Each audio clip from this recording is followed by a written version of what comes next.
Welcome to Mokena's Front Porch, a Mokena history podcast with Matt Galick and me, Israel Smith. Matt, welcome back to my front porch for another episode of Mokena's Front Porch. Yeah. Another beautiful summer night. Absolutely. And our guests tonight are the cicadas or whatever else is making noise out here. So enjoy that, as well as the lovely sounds of Mokena and the train going by. So. Oh, definitely. Very Mokena. Yeah, you're right. I mean, if it wasn't for that train, we wouldn't be here. That's true. Yeah, 100%. So this episode, we're talking about a property that everybody that knows downtown would recognize. Yeah. It's 11042 Front Street.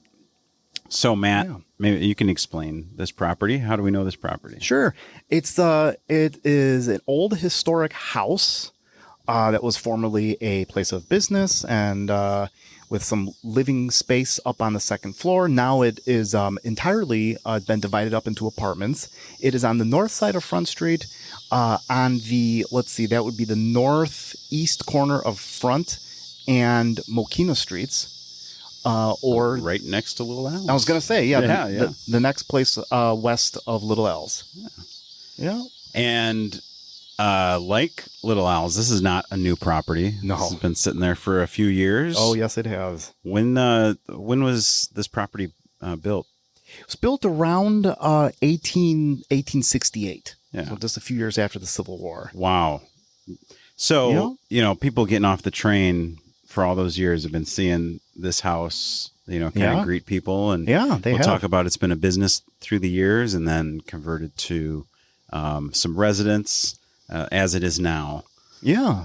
And before we get into it, one of the things that you talk about, maybe explain the issue we talked about a little bit with the last name of the owner. Yeah, so the gentleman who built this property and conducted his business, he was a pharmacist there for quite a few years, was a man by the name of Moritz Weiss. And I am pronouncing his name, specifically his last name, in the German way, because he was born in what is today Germany, and his last name means white, the color white. However, I'm pronouncing it the German way because it's spelled W-E-I-S-S, and German, a W is pronounced like a V. So if you've read my blog piece, or maybe you've heard me talk about him some other place, it might be confusing because it looks like his name is pronounced Weiss, but in his tongue and in the speech of a lot of the people that lived here in Mokena with him at the time he was alive, they would have been saying Weiss. And with Germany being such a predominant area that people were coming from, we see a number of cases of that where names have changed, like Mr. David Kropp for one. The official, so the German pronunciation would be Kropp, just as he pronounces it. Although in German it's spelled, their surname is spelled K-R-A-P-P. And then after the family was around here in Mokena for so many years and the German speakers started to die out. Well, it's like, when you look at it in English and it looks like it's pronounced crap. So not so much maybe of a proper pronunciation as kind of an Americanization for. That makes sense. Yeah. In any case, there was a big German presence in town. Oh, so sure. Yeah. We see that come up here and there with those names, especially the ones that are a little more difficult for us non-German speakers to. Yeah, that's right. Okay, so the Weisses. Mm-hmm. All right. And then another thing we were talking about a little bit was an interesting story that you had concerning the Manhattan Project. Yeah, absolutely. So as I have been conducting my Mokena research for so many years, I once, many years ago, happened across a little blurb in the News Bulletin, which was Mokena's hometown newspaper for many, many years, describing a man moving to town. This is in the years right after World War II. A man moving to town and renting an apartment in this property, which at the time a lot of people were still calling the Blazer building, which we'll get into that history. And anyway, this man whose name is totally escaping me, it was indicated by the news bulletin that he had worked on the project to develop the atomic bomb, and which is a very interesting little bit of history there. But going back, digging through my archive, trying to find this citation, as it were, I can't find it. Nor can I remember exactly when it appeared in the news bulletin. So, but it would make total sense considering the University of Chicago was a big part of that. We're sitting right out here. Yeah, right. Or was this, do you remember, was the idea that it was while this was going on, while the Manhattan Project was going on, he was living there, or was it post? It seems, if I remember that that it was post. It was after. Yeah. I wish I could remember the gentleman's name.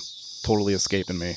Well, very interesting. Well, that would be something, if we run across it, to maybe bring back up in a future article, because it's always neat to see when our town kind of has a little sprinkle of history on it, in different places and questions, especially when it's less clear, things like that, that have come upon us. Oh, definitely it does, yeah. So, like we said, this is a property that everybody in Mokena knows. People have been greeting it, either walking past to Little Al's or using it as a place of business. So let's get into this article you posted October 30th of 2020. Wow. And titled "If Walls Could Talk: The Historic House at 11042 Front Street." History is everywhere, and if one were to ask just where to find it, the possible answers would leave the inquisitor's head spinning. Gettysburg, Valley Forge, and Tombstone are but a few of the places one would be told to look. Limiting the locations to just those in Illinois, we'd even hear of Grant's Galena or Lincoln's Springfield. However, we don't even have to leave home to find it, for if we stay within the gates of Mokena, we'd find 11042 Front Street, a place steeped in well over a century and a half's worth of local verve. To understand the decades of history at this ageless location, we must first part the fog of time and look to a gentleman named Moritz Weiss. He came into the world on January 10th, 1830, and was a native of picturesque Neuenburg in the Kingdom of Württemberg in what is today southwest Germany. The son of an esteemed doctor, the young man became a pharmacist in his homeland before spending time practicing his trade in various locales in Switzerland. Good fate brought him to America and then to our community in 1854, then a mere hamlet located along the newly built Chicago, Rock Island, and Pacific Railroad. After he got settled in his new home, Moritz Weiss married Julia Gall in October 1856, an estimable Mokena lady who was described at least once as one of the best-hearted women in town, as well as having been immortalized by history as being the proprietor of the village's first inn, along with her late first husband, Carl. After their marriage, the historic record indicates that they continued to keep up a rooming house together, counting 6 lodgers in the summer of 1860, including young Samuel Tinley, Mokena's Rock Island agent. During the tumultuous years of that decade, one that would be fraught with civil war, Caroline Emily Fisher, a Mokena infant whose father wasn't on the scene, was taken in by the Weisses and raised as their own. The only child of Moritz and Julia, she would be called the light and sunshine of their pleasant home. At some point long disappeared into the pages of posterity, Moritz Weiss hung out his shingle and gained the honor of being Mokena's first pioneer pharmacist. He was successful in his business and decided to upgrade in the prosperous years immediately after the war. In February of 1867, Weiss bought a lot on the northeast corner of Front and Mokena Streets from Leonard and Sarah Rudd for $550, or around $10,200 in today's money. By the summer of 1868, he had built a brand new building on this site that would contain space for his pharmacy on the first floor and living quarters for his family directly above. The new place was considered a jewel in Mokena during an era where there was much construction. Barely 2 years after the shop opened, trouble struck when, in the words of the Joliet Republican, some scamps who had been off on a drunk hurled a huge rock through the pharmacy's front window under the cover of darkness one Saturday night, causing no small amount of damage. Julia Weiss was scared out of bed by the racket, and in going to investigate the commotion, received for her trouble a nasty cut on her foot from a shard of glass. A journalist at the time would later describe the Weiss Pharmacy as having a full supply of bitters and sweets and a general assortment of soothing syrups, worm lozenges, plasters, and nursing bottles. The same writer noted, while painting a vivid picture of the Mokenian, that Moritz Weiss was fat and jolly and was possessed of a merry whistle. Another contemporary beamed that he was a man of liberal education and of good judgment, both of these points being backed up by the fact that he owned a substantial personal library. Weiss was also well involved in local affairs, having taken the office of Justice of the Peace, as well as Frankfort Township clerk and treasurer. That the earliest years of this landmark took place in a world completely different from ours is best demonstrated by the fact that at the end of 1881, the newly formed village board ordered Weiss to clean up a cesspool that had formed in his yard, a problem begat by the lack of indoor plumbing in the era. The problem wasn't completely solved, as nearly 2 years later, in August 1883, the town board of health noted that there was too much manure on site, not to mention an unsanitary outhouse. Pharmacist Weiss died in town on February 7th, 1882, after a battle with dropsy. And as a show of his stature in the community, the cortege that carried his earthly remains to St. John's Cemetery was one of the largest that Mokena had ever seen. After her husband's passing, Julia Weiss retained ownership of the pharmacy property for decades. She later married a Jolietan named Louis Blazer, and hence the place was known by some Mokenians simply as the Blazer Building. Happenings here for most of the last 2 decades of the 19th century are hard to put into focus, although the building still seems to have served the servants of Hippocrates, with local Civil War veteran Dr. William Becker maintaining his office here in roughly this time frame. An enterprising young pharmacist named Richard Hensel, a 28-year-old Mokenian by way of Chicago, moved into this address in March 1896 with his goods, and the Mokena Post Office followed him a little over a year later. The druggists kept coming as Dr. D.P. Teeter set up shop here in the spring of 1904. Teeter had spent 10 years in Omaha, Nebraska, and received his diploma from the Baltimore Medical College, before also attending postgraduate courses at the Johns Hopkins School in Chicago. In the summer of 1905, the whole place almost literally went up in smoke.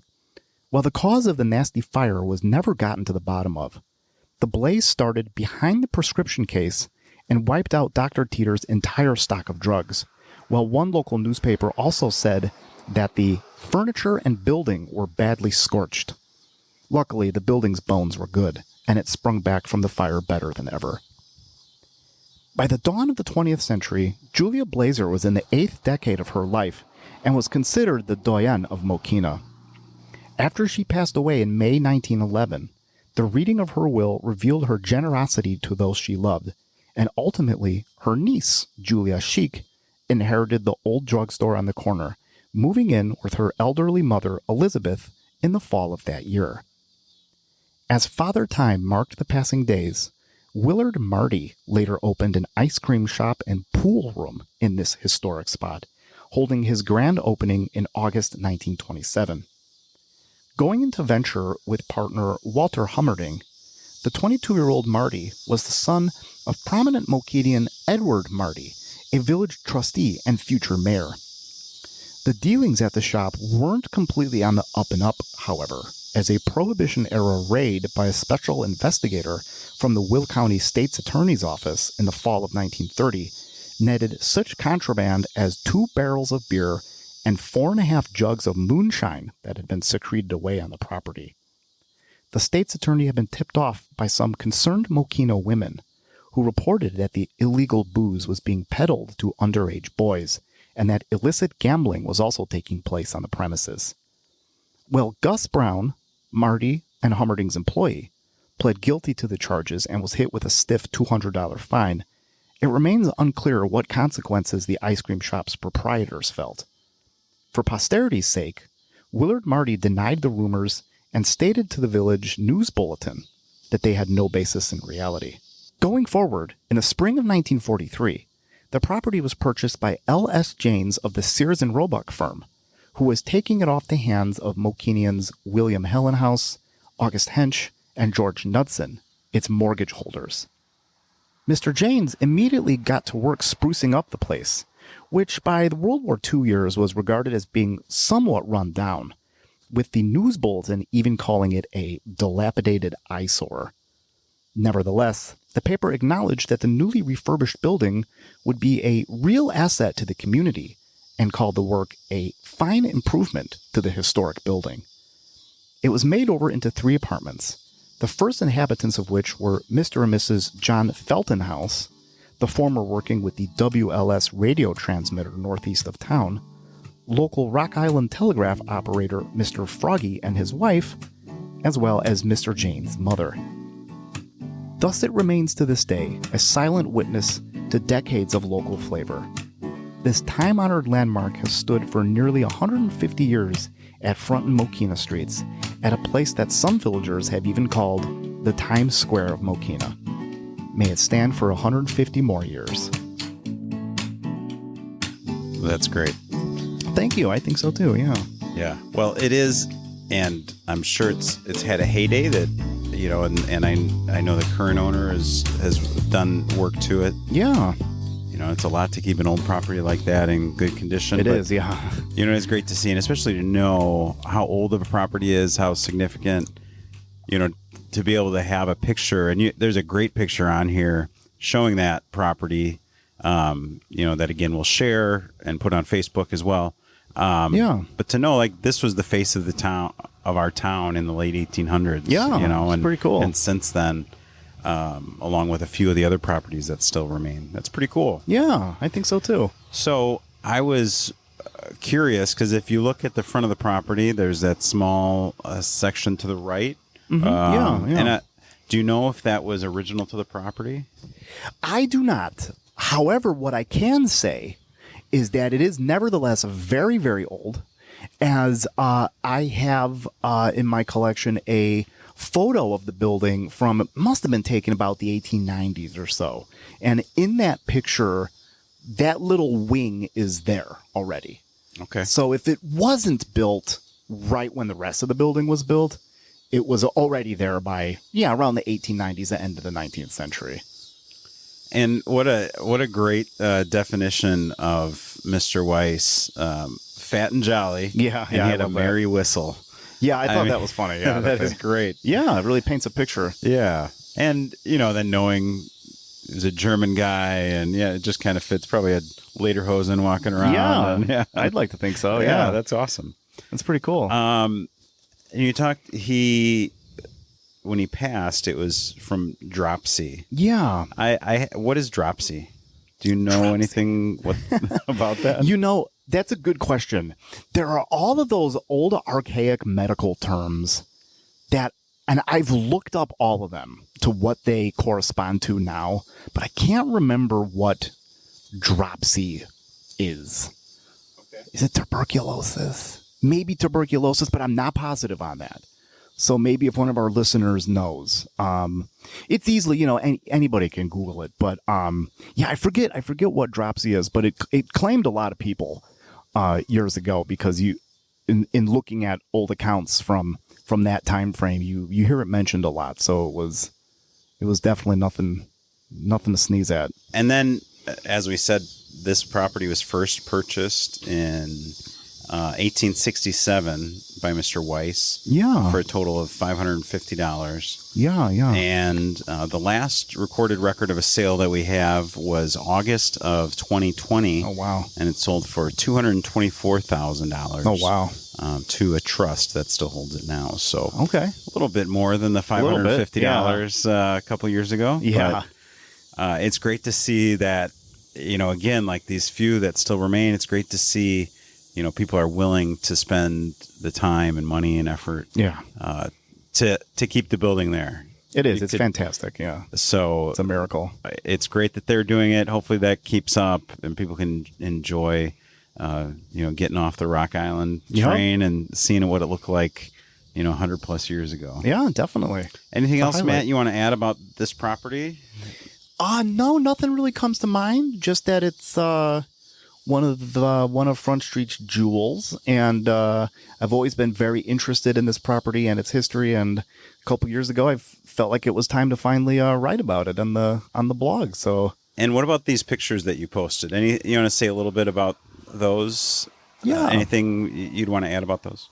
Yeah. So the picture of the kind of the streetscape of Front Street there, that's actually a postcard, and you can kind of guess it's probably taken around 1910 or so, and that's not actually a color image. What it was at some point it had been hand tinted or hand colored that way, and then mass produced and sold as such. And you do see on the side of Al's kind of the lettering. Do you know what that lettering was? Was that ever visible? I don't know what the lettering said. You can see it in old pictures, but you can never see all of it. Wow. And fun fact, though, if you go up there today and you look hard enough, you can still see it. Really? Yeah, it's still there. It's just very, very faded, but it's still there. Wow. But unfortunately, none of it, you can't make out the entire words. Mystery. I wish you could. Yeah. That? You've got a picture here of Moritz Weiss's grave in St. John's Cemetery. Yeah. And then a current picture of the house. Yeah, absolutely. Okay. Just showing what it looks like there. Well, good. Well, another interesting article. It's always, thank you. As we said, the few remaining Front Street properties that are still there. It's great to see, and again, you get that picture of what Mokena was like in the olden days. Yeah, absolutely. So, all right. Well, great. Thanks, Matt. Okay, thank you. Absolutely. Good to talk to you. Likewise, definitely. We hope you enjoyed this episode. If you're enjoying our show, it would really help us out a lot if you would leave us a rating and a review, especially on Apple Podcasts and Spotify, as well as share our show with your friends and your family. There's a link in the show notes to Matt's blog article that this episode was based on, so be sure to check that out. If you have any ideas for a show or have any questions we can try to answer, please send us an email at MokenasFrontPorch@gmail.com. We'd love to hear from you and hopefully answer your question on the show. Thanks for listening, and we'll see you next time on Mokena's Front Porch.